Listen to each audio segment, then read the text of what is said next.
عالمی بینک نے سفارش کی ہے کہ پاکستان کی جو 10 پاور ڈسٹریبیوشن کمپنیز ہیں، جیسے حیدرآباد الیکٹریسٹی سپلائی کمپنی ہے، فیصل آباد، اسلام آباد، ان کمپنیز کے جو شیئرز ہیں جو اس وقت وفاقی حکومت کے نام پر ہیں، یہ تمام شیئرز جو ہیں یہ صدر پاکستان کے نام پر کر دیے جائیں. یہ کیوں ضروری ہے؟ شرائط ہے، اس میں ایک شرط یہ بھی ہے ان کی طرف سے، ریکمنڈیشن ہے یہ کہ آپ جو تمام جو وفاقی حکومت کے نام پہ شیئرز ہیں وہ صدر پاکستان کے نام پر کمپنیوں کو شیئر کرنے.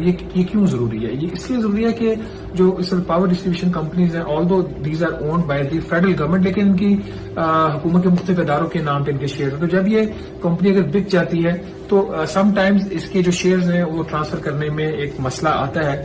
اسی طرح کی کوئی صورتحال تھی جب وہ پراپرٹیز دی گئیں as part of the PTCL deal, جو ان نے 26% انہوں نے شیئرز خریدے، تو وہ پراپرٹیز آج تک ٹرانسفر نہیں ہوئی.